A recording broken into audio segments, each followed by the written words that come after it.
Okay, we'll just step around here. So you can come out there because I'm going to talk here, so you sit right here. Actually, this is the neutral buoyancy lab. Neutral buoyancy is just what it implies. Neutrally buoyant, it doesn't sink. But it is also mean Sonny Carter, and this is Sonny Carter. Actually, Sonny Carter was born in Macon, Georgia. Went to school at Emory, got a degree in chemistry. When he got a degree in chemistry, he did what a lot of young people do, is they take their piece of paper and they go home. I'm not advocating this. And they go home and they nail it on the wall and they say, there you go, I'm out of here. I'm going to go do something that I've always have been inspired to do. And what do you think that was? One space. Huh? One space. He became a professional soccer player. And that's what he did. And then he went back to school, got a degree as an MD, a medical doctor, and then decided that he was going to join the Navy. He joined the Navy, worked as a flight surgeon. And when he did that, he wanted to fly, so he started to fly airplanes. Now, this question is really just for the women. How many of you have seen Top Gun? Top what? Top Gun. Not me. Before your time for me. Have you seen Top Gun? It's just I don't ask the guys that question. I usually ask them how many times have you seen it. It's just a macho thing. So, and we'll let you take photos. Oh, okay. If you don't mind. So Top Gun was he was the best of the best. And he became a Top Gun. He flew an STS-33. He was going to fly on another mission, STS-42. Now, I'm not going to use acronyms. I'm going to really limit my time with acronyms. But we're going to meet up with another group. And I want my group to be smarter than their group. Okay? So who knows what EVA is? What is that? Extravehicular activity. Yeah, what does that mean? It means leaving the spacecraft. Okay. Basically what it is, it's a NASA mumbo-jumbo word for spacewalk.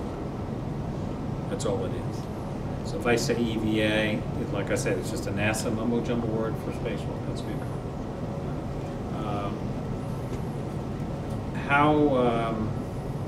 When we go back, like I said, I'm going to probably ask you that. If I say EVA, what are you going to say? Spacewalk. That's 3. What about the rest of the people? If I say EVA? Spacewalk. That's what I want to hear. EVA? Spacewalk. Yeah. Well, you guys are so shy.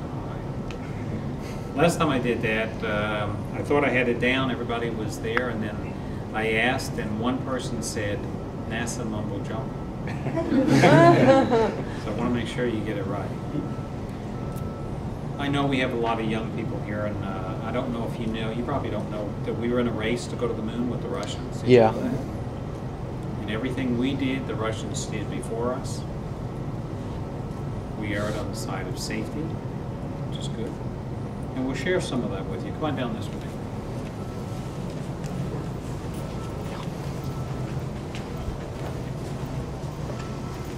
Stand right there. That's good. That's good. Now, does anyone know who this is? Let me put that, you can see his face. It's John Glenn. That's good. Good guess. It's Ed White. That way. June of 1965. This is Ed White. There was a cockpit right here. Major Jim McDivitt was one, and Ed White was the other pilot. And they decided that, well, why don't you open up the hatch and take a hike? He's traveling 17,500 miles an hour. This is his air, his communications. That's how he got his everything there. That's pretty fast, 17,500 miles an hour. That's 5 miles a second. You can go from here to California in 10 minutes. That's pretty quick. Now think about that. It's the very first time. What if I was driving down the street at 90 miles an hour on the freeway, and I said, you know, I wonder what it feels like just to get outside. Why don't you try it? Because I'm driving. Just open up the door and check it out. Roll around out there and let me know what it feels like. I mean, you know, somebody has to do that. He was out for 20 minutes at White. But again, that wasn't the very first person in space. The very first person that did that was Alexei Leonov. He was a Russian. He was out for actually 12 minutes, but actually he was out for 3 minutes. It took 9 minutes trying to get back in because his suit imploded, not imploded, but it was enlarged. He couldn't get back into his spacecraft. He almost lost his life. 12 minutes, 20 minutes. If you take the Earth and you tilt it 51.6 degrees on its axis, this is the International Space Station. It's 220 miles high, and you're orbiting the Earth. You have to build this. It's traveling at 17,500 miles an hour. You have to build this. How do you learn, how do you practice to build this? 20 minutes, that's not enough time. So we do that by putting the crews in a pool, and we make them neutrally buoyant. So they feel like they're in space. And that's how we do that. Anybody have any questions on that? Everybody bring their Speedos? Let's go upstairs.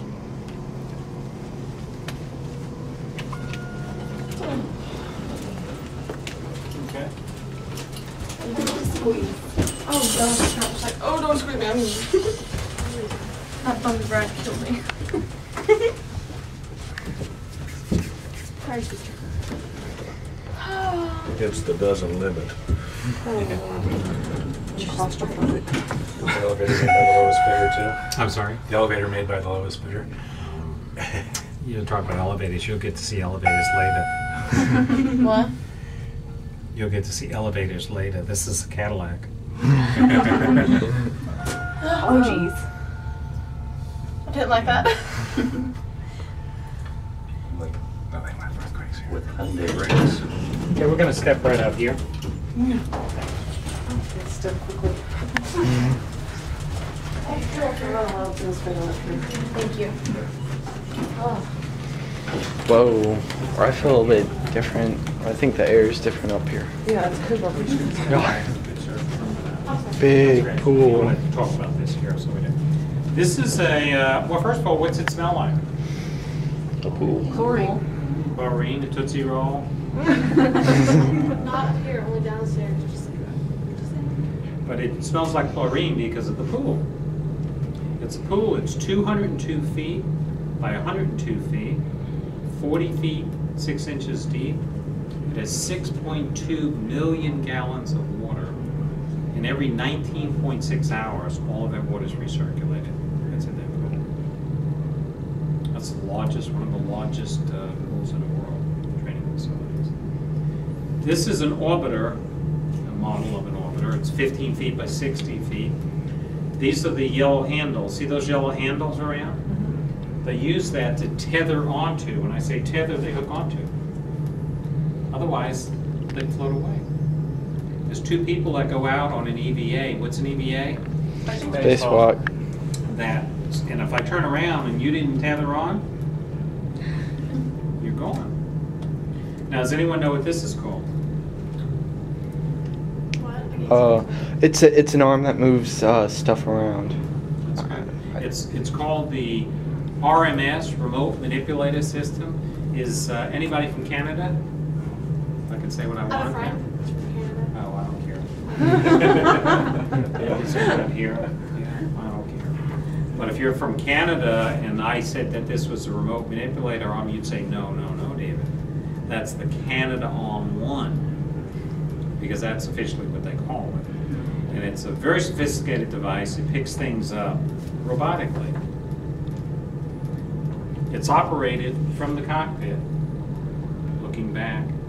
It has a yaw, pitch, and a roll on the wrist, single movement on the elbow, and a yaw, pitch, and a roll on the shoulder. Very, very sophisticated device. We wouldn't be able to do again.